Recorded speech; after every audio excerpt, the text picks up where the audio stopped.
Welcome to another episode on the Dare to Know podcast, where we investigate philosophical questions from experts within the field. Today, we're thrilled to have a remarkable guest with us. He's an esteemed moral philosopher, acts as an instructor for the Stanford Summer Humanities Institute, and is also a lecturer and assistant professor at the Department of Philosophy at Stanford. Thank you so much, Dr. Dannenberg, for being on the podcast today. How are you? I'm doing well. Thank you, Clarence. It's a pleasure to get to talk with you about this stuff. Thank you so much for being on the podcast today. I think we'll have a pretty great time. So let's just dive straight in. So I took your film and philosophy course with Dr. Landy, and I just want to say it was really, really fun experience, and I took so much from it. So my first question is really nice and easy, but I love your take on what movies do. So if you could just explain to the audience what your views are on good movies, such as their lack of didacticism or their question-posing nature, that'd be great, because I think it's a really fascinating way to look at the meaning of film. Awesome. Joshua Landy will be very pleased to hear that you took away this insight. I really owe it to him in a way, so I should give full credit to him. I mean, I think he really changed the way I think about how to engage with and learn from film and other forms of fiction. So, I mean, in a way, you said it all already.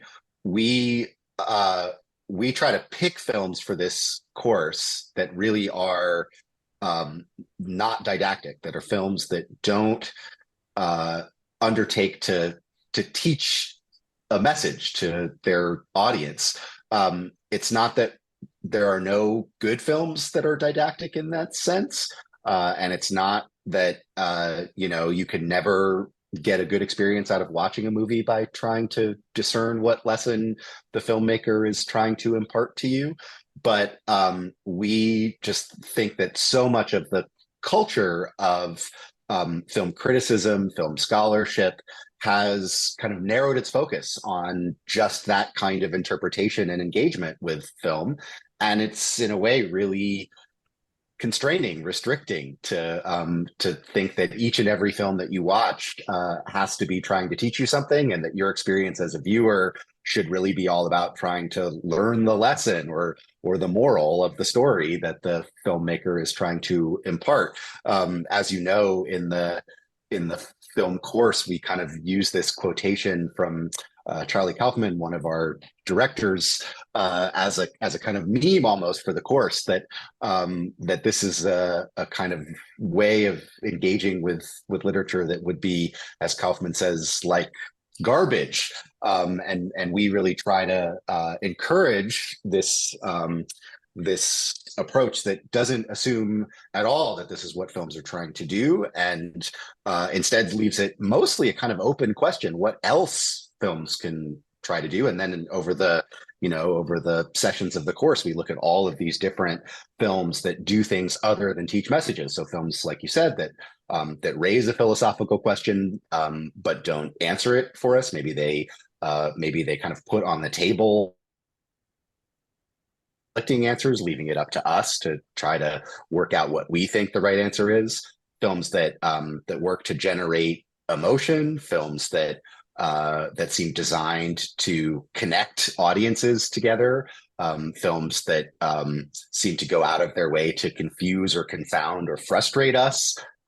So often with an aim of, kind of getting us to be shaken out of what we might have just sort of assumed was the only way to think about some important question, or the only way to approach some urgent social problem. And films that kind of do work in all of these other ways that don't involve teaching lessons. So that's really the key theme of the course that ties all of these otherwise diverse movies and diverse philosophical questions together. So yeah, I thought it was really interesting just because it's so ingrained in me, like being in high school, like English teachers and stuff going like, oh, there's a message in this, or like, what's the message in this? So it's really, really interesting to.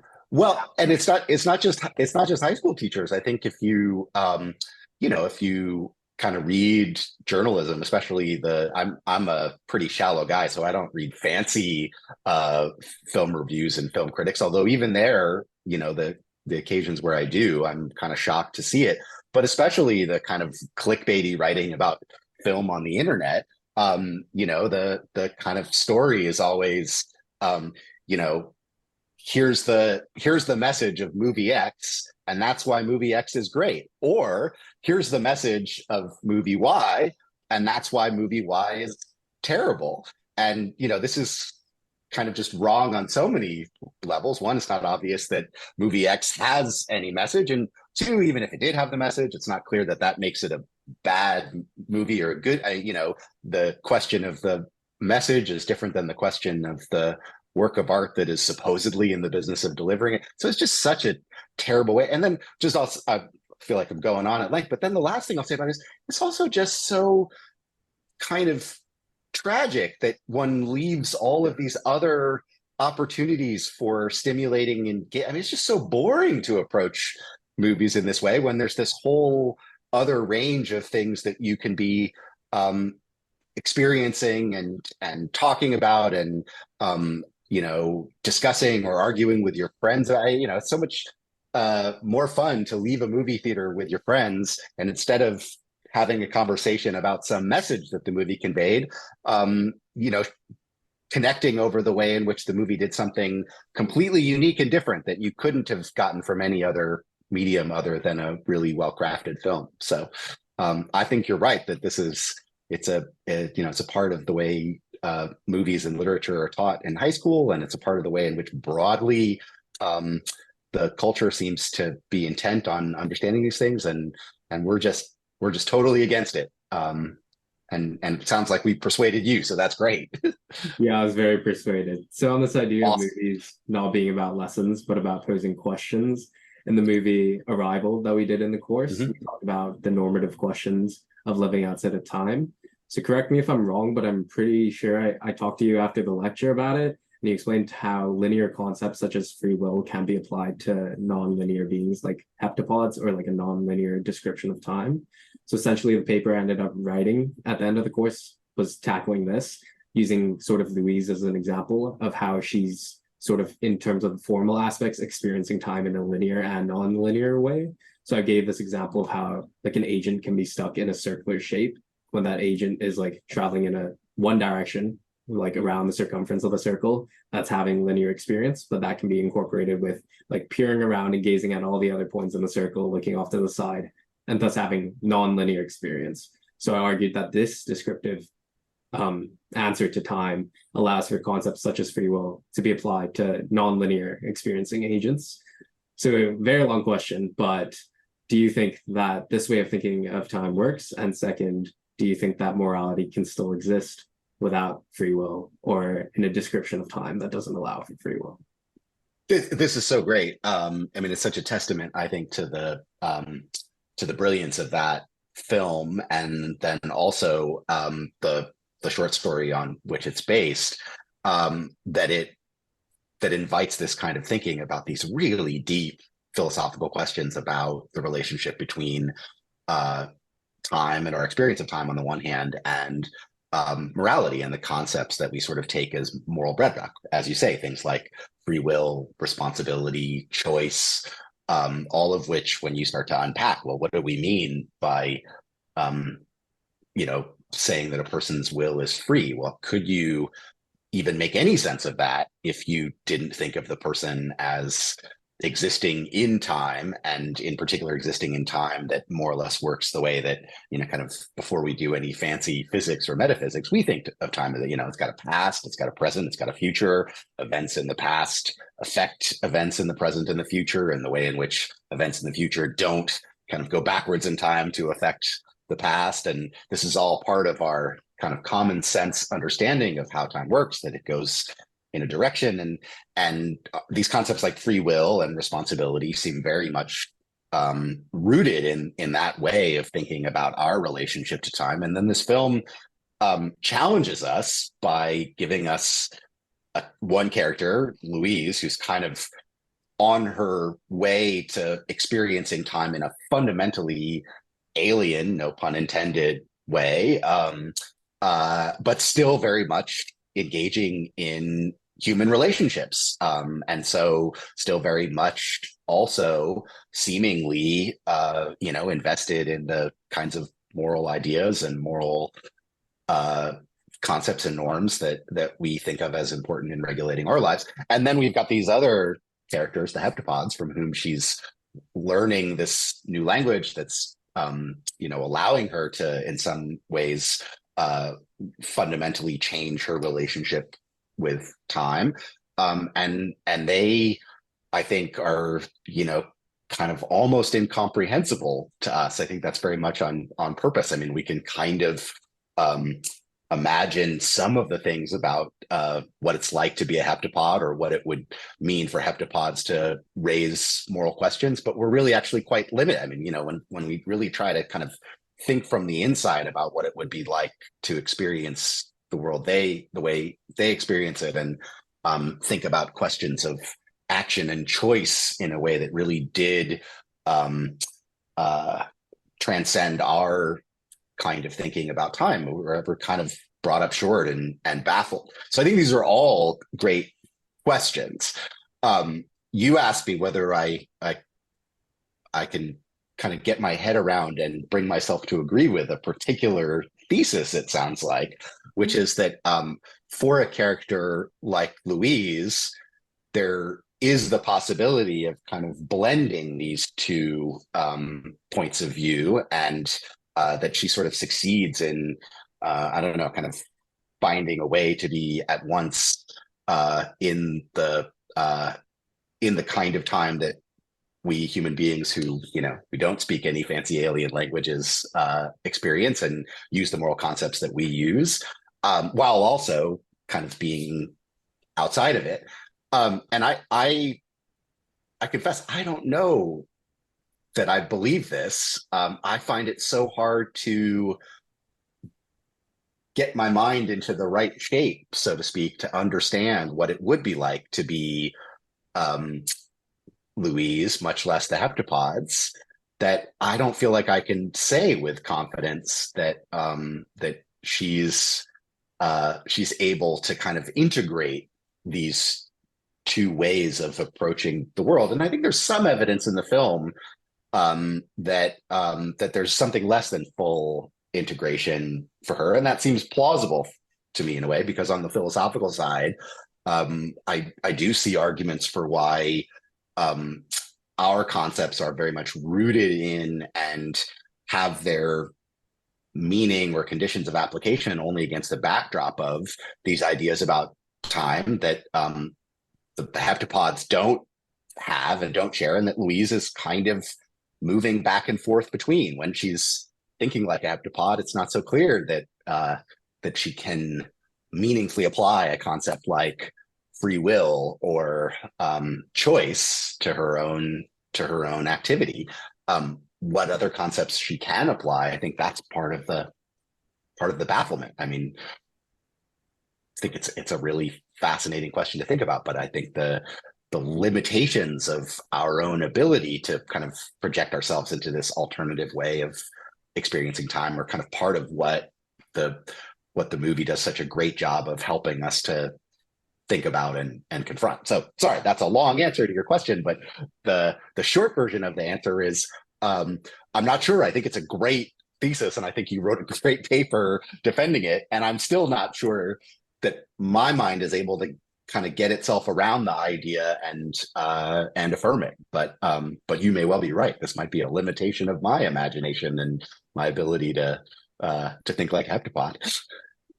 So I understand your stance is that for not like linear concepts like free will that can't really be applied to people like Louise or heptapods that are different to us. But aside from that, I wanted to ask, in terms of just a deterministic world, do you think morality can exist? Like, aside from just linear and non-linear, and essentially where I stand on this is I feel like still can be a degree of moral agency, where I bring in fatalism from Frankfurt, which is not about like the possibility of other choices, but rather that certain events are predetermined, but one can sort of like assume the responsibility to go into it, or simply just the deterministic world would make it the case. What do you think of something like that, or stance like that? There's a great there's a great line from what is arguably the most influential paper written on the question of free will and moral responsibility in the last century, probably, a paper by P.F. Strawson called Freedom and Resentment, which I think is a brilliant paper and a difficult paper, but one that's really worth working hard to try to understand the kind of complex response that he gives to the kind of question problem about determinism. One of the things that he says early in the paper is that there are at least some philosophers who claim to not really even understand what the thesis of determinism is, and then he puts himself in that camp. And I feel like I'm also in that camp. I'm never quite sure I really understand what the claim about determinism is supposed to be. Fatalism, I feel like I understand a little bit better, actually, in part because I think there's a kind of, long and interesting literary tradition to draw upon to try to understand it. But it's in a way a very different kind of attitude. I think this isn't I think quite what Harry Frankfurt thought about it, but when I think about fatalism, actually it makes the most sense to me to kind of locate it in the context of these kind of further agents, the fates, who are sort of steering one's world. And so it's very much not a kind of close cousin of the modern, supposedly materialistic, supposedly kind of hard-headed or scientistic way of thinking, oh no, it's all just physics all the way down, and that's why we're determined. No, it's that there are these kind of agential entities who are steering the course of history, who are more powerful than us. And the reason that this is so distressing to us is that we think that we're free in the sense of not being under their thumb, and in fact they have the power over us that's much more like the power that a king has over us, or a kind of authority figure who wields power and can shape the world in a way that leaves us unable to avoid the consequences that they've decided will be our fate. So that view actually makes more sense to me. I don't think it's right. I'm not a fatalist about most things in life. But the claim about determinism is one that I actually find much harder to get my head around. I should stop there and see if you want to follow up before I say that. I mean, I have an answer because I think that way about determinism. I kind of have an answer to what do we think about the possibility of morality in a deterministic world? Again, kind of drawing on P.F. Strawson, who for me is a really big inspiration on this. I think I can actually say that whatever determinism turns out to mean, among the various things that it could mean, I'm not really worried about it being a threat to morality, in part because it seems like it kind of misses the point of the ways in which we do or don't worry about people's actions not being free in the requisite sense. But that's a tricky point, and there are a lot of philosophers who disagree and don't think that response works at all. So anyway, sorry. Does that? Yeah, that does answer my question. But I wanted to more specifically at why do you think it's so hard for you to grapple on the idea of determinism? Because I'm sort of on the same stance where I think determinism is quite hard to get my head around. That's mainly just because I'm not like a hardcore physicalist or materialist or in that sense, which is why I feel like it's so hard to get my head around. But I wanted to see why you thought it was a bit hard to grapple with that concept. Yeah. There's two ways I could hear your question. One, kind of inviting me to give you a kind of more autobiographical answer. So what is it about you that makes this claim that other people profess to be able to make perfect sense of? And another kind of answer you could be asking for is a more philosophical answer, right? Like what's the view or the story about why In a way, that the answer to the former question is easier, right? I mean, um, when I engage in my own life from the, kind of the standpoint or perspective from which I'm thinking about what to do and what other people are doing and have done and how I'm going to react to the things that they have done and how I'm going to feel about my own decisions in the past or in the future. This entire kind of way of living out my life just seems to leave no room at all for the idea that my choices are somehow determined by, whatever it is that's going on at the fundamental physical level or whatever it is that the hard-headed materialist scientific types say. It just doesn't. It's not that the it's not that the kind of the experience of my freedom or something is offered as evidence against the claim. It's that the two just seem to be completely incompatible as applied to one and the same way of experiencing the world. And this, to come back to Arrival, actually, I think this is a thought that you find at least explored both in the film and maybe even more so in the short story, The Story of Your Life, on which the film is based. The idea is something like, we should really understand freedom, at least in the sense in which we deploy that notion when we're thinking about our own actions and the actions of other people, as kind of built into the structure of the way in which we experience the world as agents, as people who act and react, and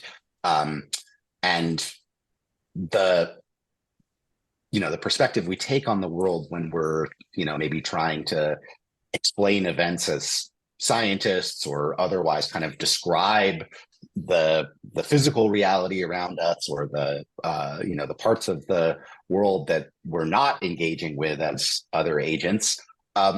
Maybe when we approach the world that way, freedom is really not part of the story. It's not that we're treating the world as unfree exactly. It's that it's a concept that kind of doesn't have application within that way of thinking about the world. And then there's a question that that I think you have to face, which is, well, so do I want to commit myself to the idea that the world of scientific physics, supposing it really is a world that leaves no room for freedom, is that a more fundamental description of the world? Does that describe the world as it really is, whereas the world of agency, of of arguing with my friends about the movie that we just saw and thinking, she's responsible for what she says and I'm responsible for what I say, and I'm choosing my words because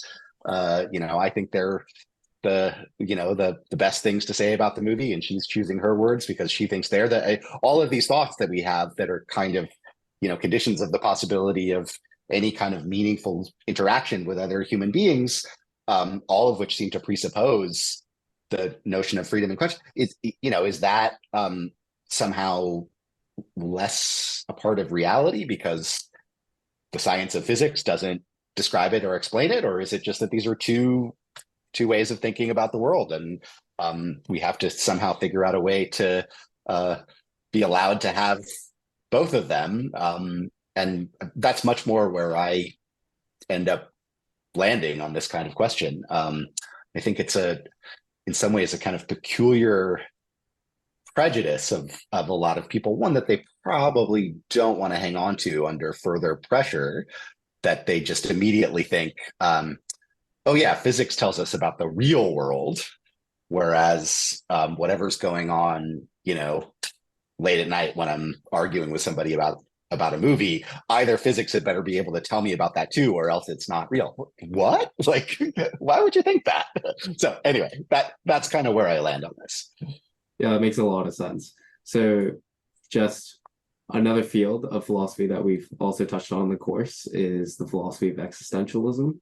Mhm. I'm really intrigued by Jean-Paul Sartre's Existentialism and Humanism, one of the readings that we did. So in his work, Sartre says that once a man is thrown into the world, he is like responsible for all that he does. And so this concept sort of is reminiscent for me of Heidegger's idea of thrownness.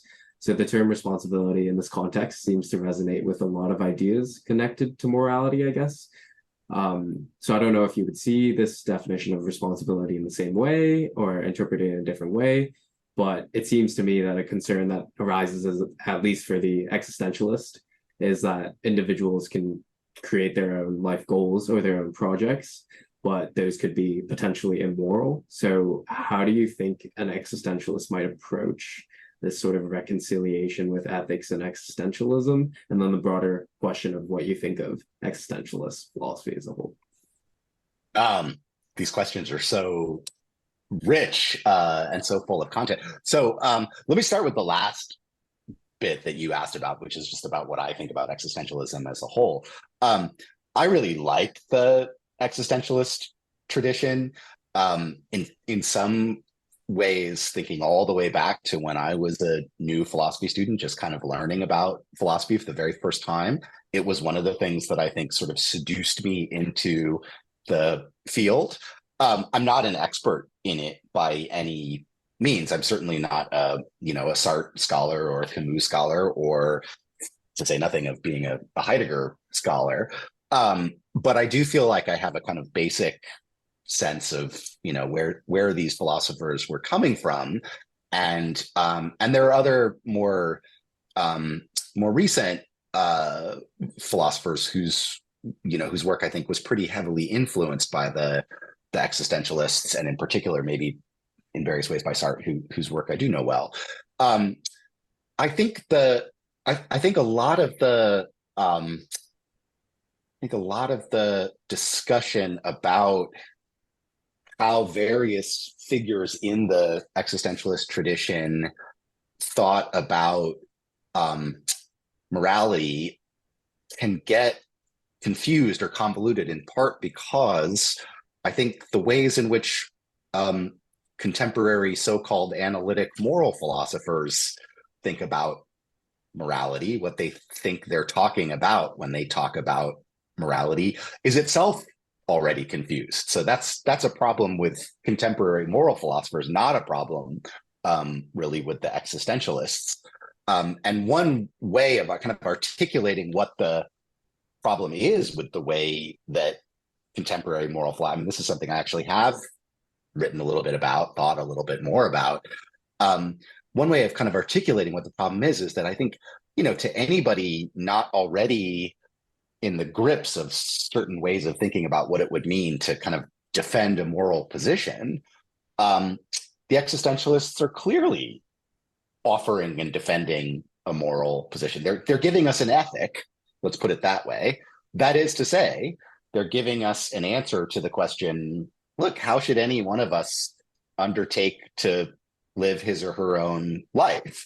It's a very different kind of answer than the answer offered by other philosophers, in particular by philosophers who are religious and say that you should live your life by trying to follow the dictates of God, or to please God, or to in some other way cultivate a relationship with God. It's yet again a very different kind of answer to the question than philosophers who have emphasized the role of our power of reason, who have said, look, the way you should live your life is by trying to cultivate your reason and use it excellently, and that will allow you to figure out in any situation what the most rational thing for you to do is, and that's ultimately the key to successful living. And it's yet again a different answer than the sentimentalist tradition, also something we talked about in the class, who say, no, it's not about cultivating your reason, it's about cultivating your capacity for feeling and developing these sentiments of sympathy with your fellow human beings. And so what's the existentialist's ethic? Well, it's something like an ethic of radical freedom, right? Live your life in a way that acknowledges the the way in which nobody other than you is going to decide how your life is lived. And for the existentialists, including especially Sartre, this is a very challenging way to live your life in one sense, because there's lots of pressure to avoid the idea that you and only you are going to decide, to, as Sartre would put it, to kind of act in bad faith and say, no, I'm making these choices because I really have no choice, because this is how society says I have to live, or this is how my parents told me I have to live, or how the church tells me I have to live.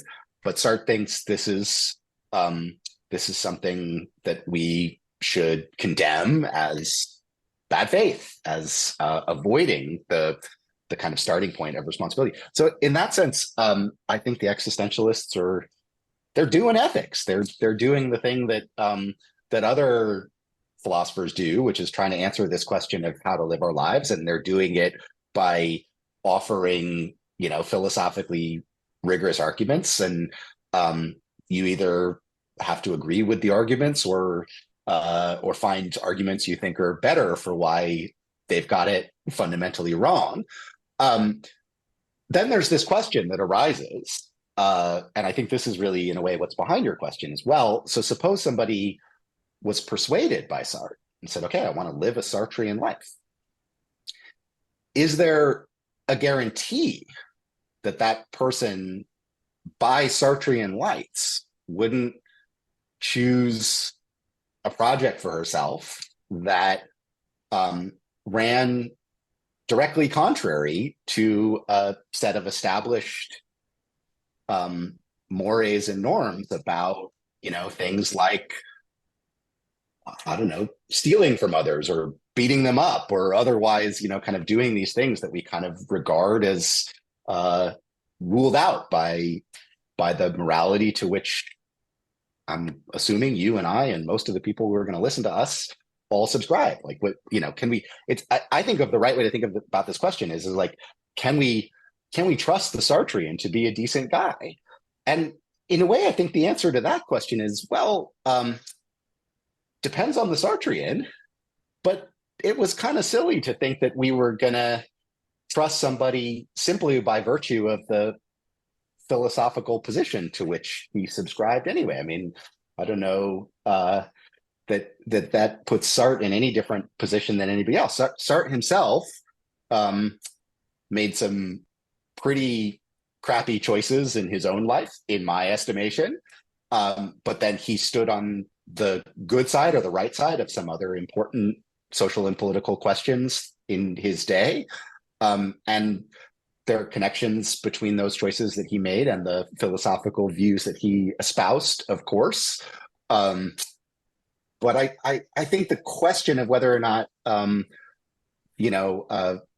there's a kind of inherent immoralism in the Sartrean position is kind of just ill-formed. I mean, it's answering this question of how to live your life, and it's not telling you one way or another whether or not to lie, cheat, and steal, and betray your friends at the first chance you get. It's telling you that if you do those things, you're the one who did them, and that you must, whatever else you do, kind of bear the great weight of having chosen to do those things rather than other things. And I think there's something clearly compelling about that way of emphasizing our freedom and responsibility. So you asked a big question, you got a long answer again, but no tell me problem. what you think. No, yeah, I think that's a good way of thinking about it. I think to subscribe to the existentialist philosophy is to sort of, as you said, just bear the responsibility of your actions, but not necessarily like subscribing to a certain like moral code that's already pre-existent within society. So I think the question that I was asking was really thinking about, oh, there is immoral projects, but I guess for the Sartrean, it's not really that way in terms of, I guess, what really matters is just someone picking their own project and then not acting in bad faith, etc. Is that sort of? Yeah, I mean, so maybe a way of thinking about this is, what question is Sartre answering? Mhm. And what questions that we might also want to ask, does his answer to the question he is answering, what does it leave open and what does it foreclose? And I guess the way I think about it is, well, he's addressing himself to this very basic question, how are you going to live your life? He's already asking it in a kind of unorthodox way relative to at least the way a lot of people might raise the question, because he's an atheist. And for many people, the answer to this question is a thoroughly religious answer. I think we tend to forget this in philosophy sometimes, but he's already just kind of putting that to the side. He's not giving us an argument about that. He's just saying, look, I'm an atheist. If you're an atheist too, let's have this conversation. How are we going to live our lives?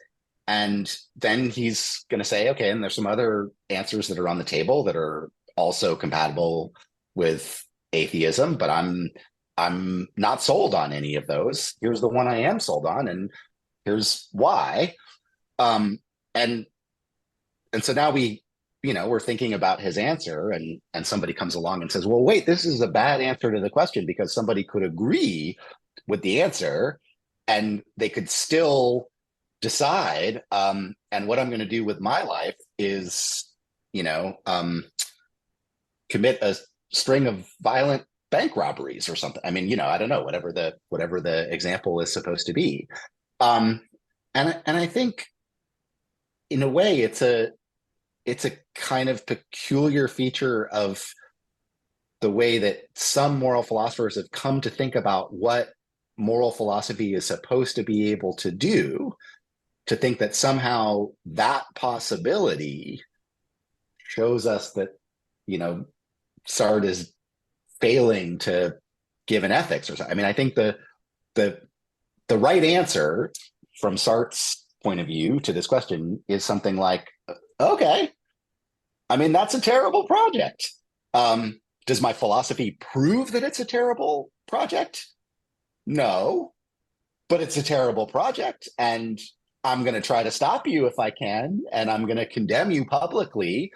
And I don't think for a second that I'm being, as it were, hypocritical for condemning you just because my existentialist philosophical position doesn't show that your project is ruled out by it, right? So the problem with your project is not that it's necessarily unfree. The problem with your project is that it's bank robbery, and the way in which I've chosen to live my life is a way that reflects my commitment to these other values, like I don't know, upholding the rules of the road when it comes to who gets to keep the money in the banks. Now, can I offer a kind of foundation to those values in God or in reason or in something else? Well, if I'm Sartre, no, I have to say, at the end of the day, those are the values that I choose to fight for, because those are the values that I choose. But it doesn't mean that they're not my values. And it doesn't mean that when somebody is transgressing those values, I just sit there and go, well, I guess anything goes. It means that I go out into the world and say, you want to be a bank robber or you want to be a collaborator, and Sartre's own example, shame on you. I'm going to try to stop you because these aren't my values. And, the values that I have are the ones that I choose. And I can tell you all the good things about those values and describe all the things that are bad about your value. Your values hurt people. Okay, why is it wrong to hurt people? I'm not going to give you an answer in terms of God says it's wrong or reason says it's wrong. I'm going to, again, be a good existentialist and say, it's a kind of choice that I would never make for myself. And, you're making the choice for yourself and you should own it. And, we're now at odds with each other. We're now going to have to come into conflict, and I'm going to try to stop you, and I'm going to try to persuade other people to stop you. And I think that's the right way to handle this kind of question. It seems to me there's complete room, complete freedom, if you like, in the Sartrean position, to be a very, morally upstanding person. What there isn't room to do is to ground one's commitment to being a morally upstanding person in ways that Sartre would call bad faith. Yeah, that makes a lot of sense. So just on the same realm of moral philosophy, Yeah. talk about Charles Mill's critique of ideal theories when looking Yeah. at Dark Knight, which I found really intriguing and sort of perspective shifting because I never saw it in that way because I read John Rawls before, The Veil of Ignorance, and a lot of other Yeah. analytic philosophers. So I just never sort of engaged with moral philosophy, I guess, in that way of thinking of how it's a lot of idealization, not really grappling with all like the historical or like ongoing things that society has perpetrated. So given all this context, I'd just like to know your opinion on two things. So firstly, Yeah. believe that this non-ideal theory approach sort of represents a more appropriate direction for moral philosophy. And secondly, if you agree that this is the correct direction, how do you envision the progress of moral philosophy under the influence of this new perspective? These are, again, great questions. Let me say something about the second question first. Again, I'm going to start at the end and work my way backwards. For reasons that really don't have all that much to do with Charles Mills in particular, I'm actually a little skeptical about the idea of moral philosophy making progress. I'm also, in a different way, sometimes skeptical about some of the ways in which people think about the world making progress. Though that skepticism is maybe not as deep in me, or maybe I'm not as prepared to go to bat for it as I am about the point about moral philosophy as an activity or an academic discipline. There are a lot of people who I think would tell you, oh yeah, right, moral philosophy nowadays, doing a much better job than it was, when Plato was doing it or Aristotle was doing it. And I kind of don't even know how to understand that. Like, what's the single job that moral philosophy is supposed to be doing, such that, our performance reviews were coming out as, yeah, you're doing all right, but you're kind of messing it up. And now, like, no, you're doing a pretty good job. And in the future, you'll be getting it exactly right. I mean, it just doesn't make any sense to me, actually. I think it kind of comes from a very peculiar way of thinking about what moral philosophy is all about. I do think that there are times in the history of the subject where philosophers might be doing better or doing worse when it comes to engaging in a lively and illuminating way with what were in fact the most urgent, or anyway among the most urgent, moral questions, political problems that beset the societies in which the activity of philosophy was taking place. And so I do think you can kind of, in this, kind of more relativized way, say, well, okay, here's a time at which philosophy was really making itself worthwhile to the people in that society, because it was offering them real help and real resources that were vital to understanding, reconciling themselves to their social circumstances, figuring out what sorts of things they were going to fight for in those social world, what sorts of things they were going to regard as justified, what sorts of things they were going to object to, et cetera, et cetera. And I think, so this is all a very long way of getting back to the first part of your question, which is that I think one thing that Charles Mills does so effectively, and that he has just in a way totally persuaded me of, is that among the variety of ways in which you might complain about the moral and political philosophy of the last half century plus, on the grounds that it's often not doing a very good job of offering real and meaningful help to people who want to engage with the live and important moral and political questions that arise in our own actual lives, in our actual social world. One, that it's not doing a great job with respect to some specific problems that that most of us believe are among the most urgent in our own societies, if not the most urgent problems surrounding race, gender, class, and the forms of oppression in society that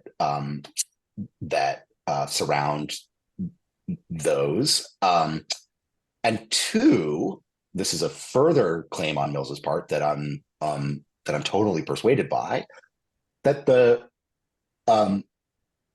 underlying explanation of why philosophy right now doesn't seem to be offering nearly enough help when it comes to thinking about those problems is not, so to speak, innocent. It's not just a kind of matter of happenstance and accident, like, oh, it just so happens that the philosophers turned out not to be all that focused on that question because they got innocently distracted by something else that was fun to do. No, that would be letting the philosophical community off the hook too easily. And I think Mills is right about this. And there's just maybe one more general point to make about this. Again, something that I think I've really been persuaded by Mills and others, but he was one of the main philosophical authors who really got me to realize that it is important as a philosopher to never lose sight of the fact that doing philosophy itself is something that occurs in a particular social context, that the discipline has its own politics in the sense of, its own ways of distributing power within the discipline, deciding which philosophical questions are going to be prioritized, which philosophers are going to be the ones whose work everybody reads or is responsible for reading, if you're going to count as a good professional, et cetera, et cetera. I think there's a way of thinking about the discipline of philosophy as though it were a very ahistorical, apolitical activity. And some philosophers, I think, feel deeply invested in this idea that you're sort of, the key to being a philosopher is, kind of ascending away from all of the dirty and grubby things about, human struggle and the kind of questions of politics, and kind of thinking in this rarefied air of, well, okay, I'm not going to get involved in that. I'm going to ask, what is justice really, and engage with the question in this way in which my own convictions are not going to be influenced by who I am in society or the social world around me, or, who decided that I got to go to graduate school in philosophy and what the rules are that are generally followed when decisions like that are made, et cetera, et cetera. And I think one of the things that Mills does so powerfully is just to just give the lie, as we say, to anything like that approach, that, our discipline has its own politics. It's deeply interwoven with the politics of the surrounding society, although it's not exactly the same as that. And that we should be treating the politics of the discipline as an important object of study, which is exactly what he does in that paper about ideal theory that I was referencing in our discussion about this in the class. Don't just assume that the way in which moral and political philosophy is currently being done is the only way to do it, or the right way to do it, or the way to do it that is actually going to raise the kinds of questions and try to debate the answers to those questions that many people might think, well, if philosophy is going to do its job, it had better, at least for right now, be focused on those questions. No, the fact that it's doing what it is doing is a thoroughly political fact about it too. So anyway, that all of those things I think are things that I agree with in Charles Mills's paper about ideal theory, and his urging that that a move away from a certain kind of idealization and abstraction in moral and political philosophy would be a thing to celebrate right now. Yeah.